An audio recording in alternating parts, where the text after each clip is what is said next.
I stood before Julia, announcing my decision with a stern resolve. I'm moving in with my parents. If you're against it, then let's get a divorce, I declared, my voice devoid of any emotion. Julia looked at me in disbelief, her mind racing to comprehend the audacity of my words. The impact was like a slap across her face. What are you talking about, Alan? She stammered, her voice reflecting a mix of shock and confusion. It's simple, I continued, my eyes cold and calculating. We'll use your $2 million inheritance to build a house there. That's the plan. A knot tightened in Julia's stomach. The inheritance, her mother's final gift, was now a tool in my scheme. You can't be serious, she whispered. Oh, I'm dead serious, Julia. It's time to make some changes, I replied sharply. Memories of our life together flashed through her mind. The laughter, love, the birth of our children. How did we end up here?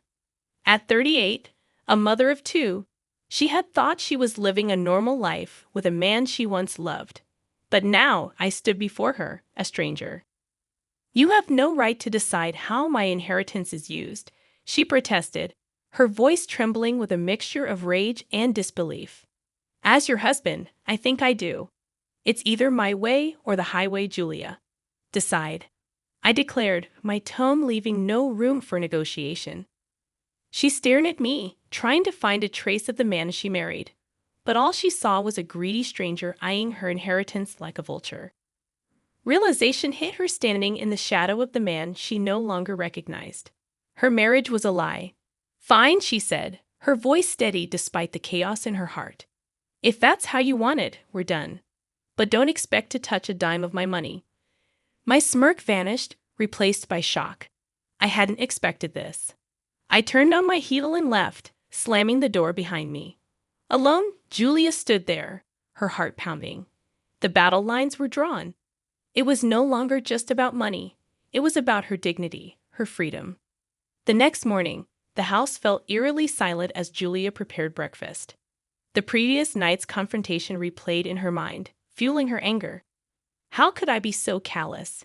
The money was a part of her mother's legacy, not some windfall for me to squander. Our children, Emma and Ryan, noticed the tension but remained quiet. They were too young to understand the complexity of adult conflicts, yet they sensed something was amiss. Julia forced a smile for their sake. After dropping them off at school, she drove to her mother's empty house, echoing with memories. Sitting in the living room, she recalled the times my parents had made insensitive remarks about their lifestyle, choices, and even their children. They had always favored traditional gender roles, and unfortunately, I seemed to have inherited their archaic views. I can't comprehend why you're still working. Alan's mother once sneered, her disdain evident. A woman's place is at home with her children. Alan, my husband, never stood up for me.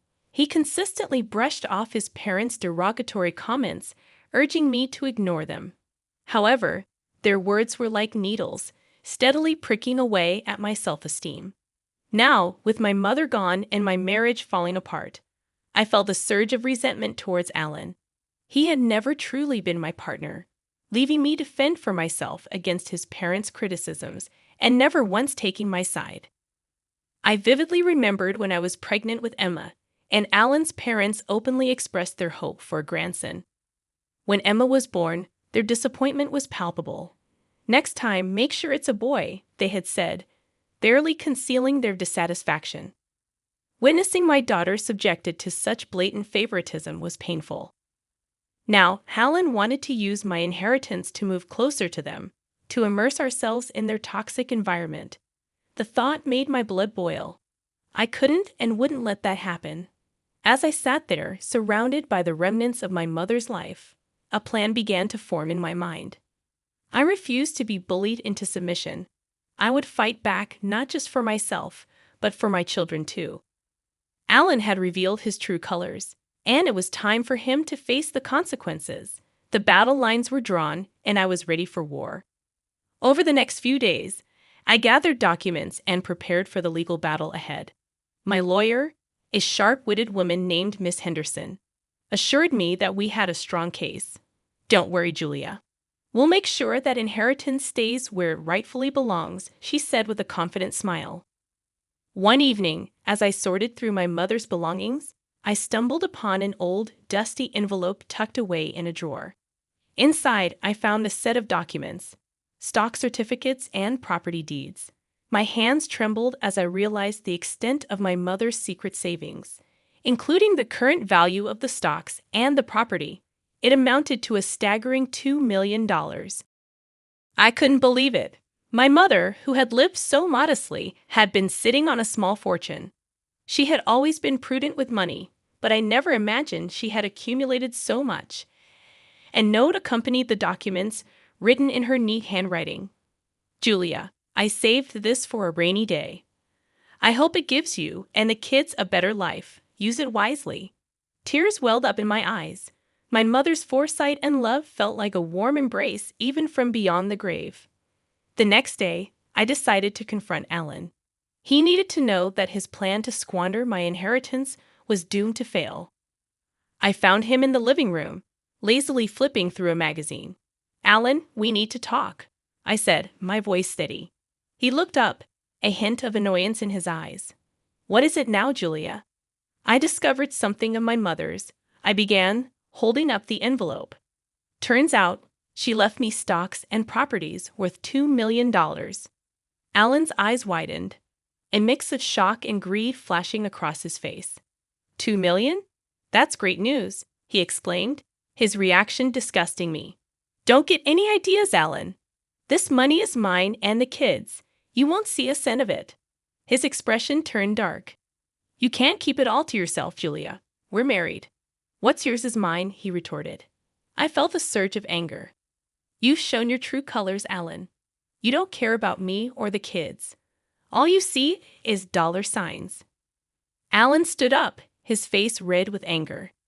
You're being selfish, Julia. I'm thinking about our future, about our family. What family, Alan? The one you're ready to abandon for your own selfish needs. I shot back. He took a step towards me, fists clenched. You'll regret this, Julia. I'll make sure of it. I stood my ground, unwavering. Bring it on, Alan.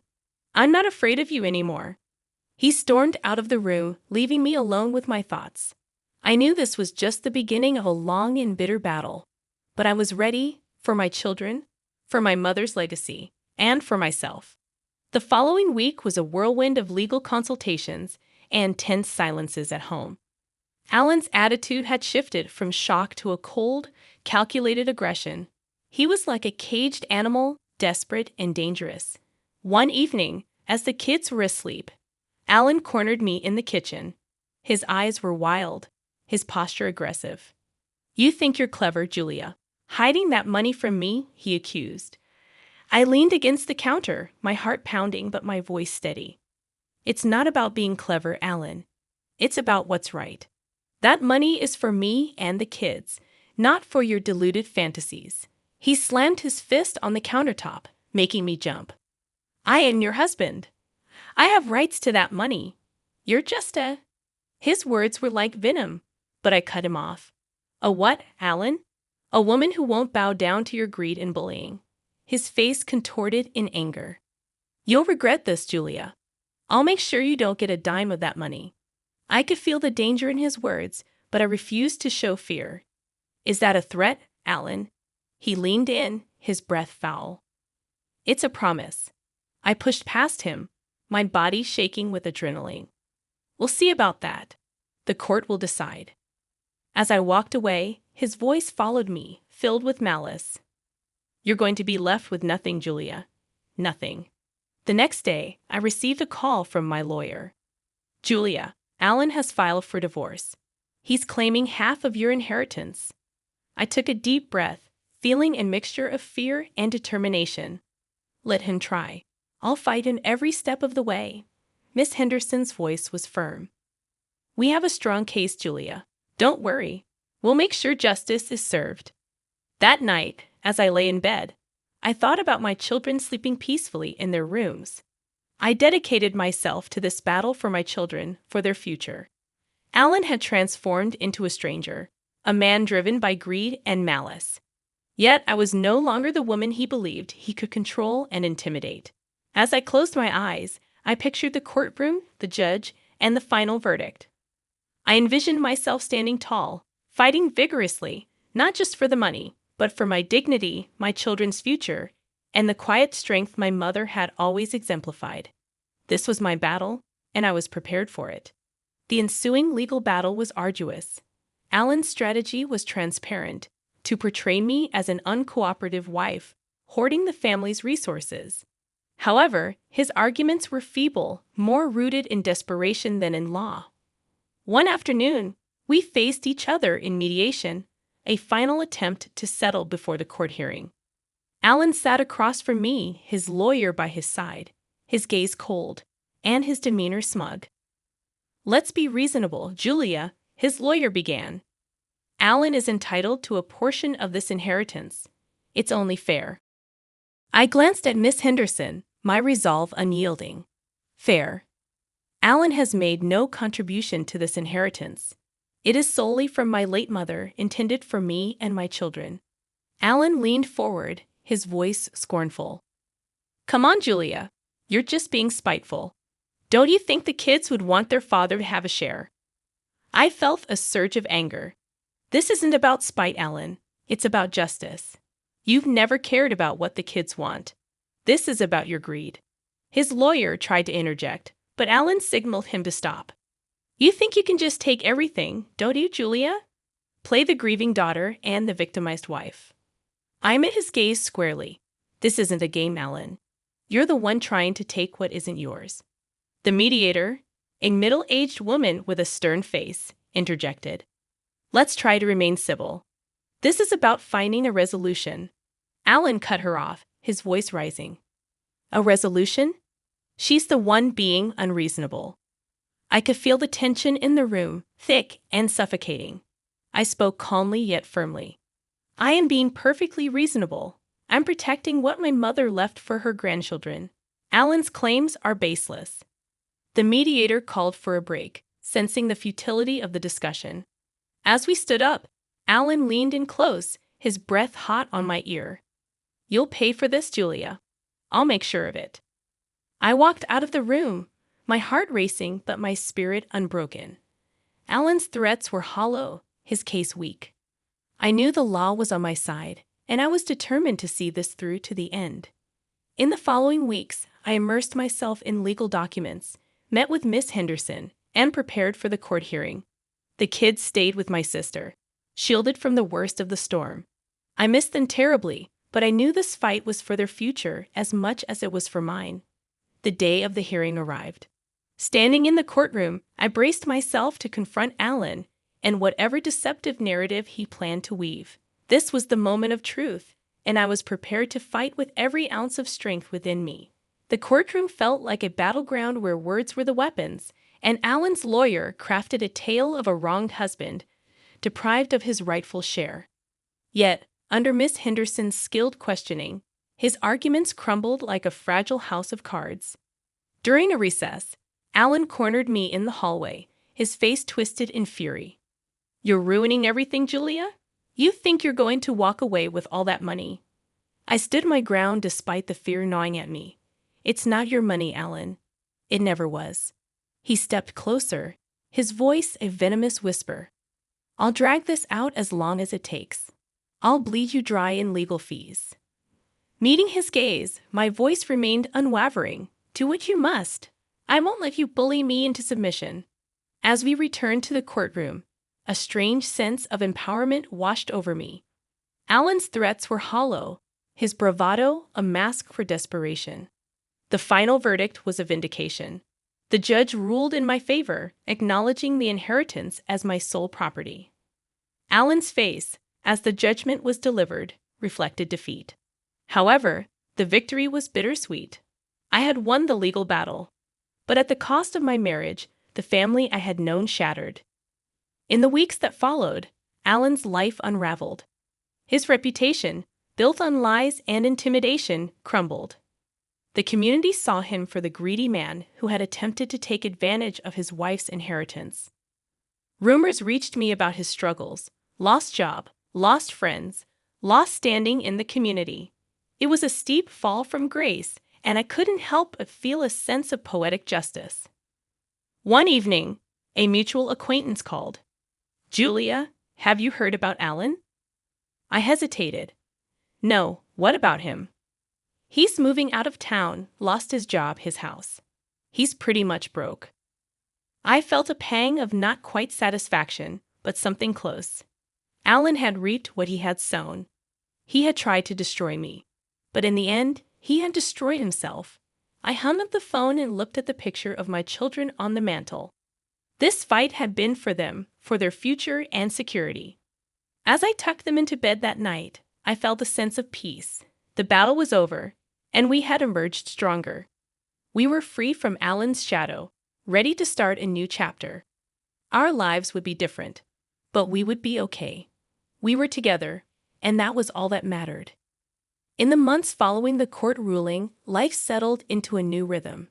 The victory in court gave me a sense of closure, but marked the beginning of a new journey, one of healing and rebuilding.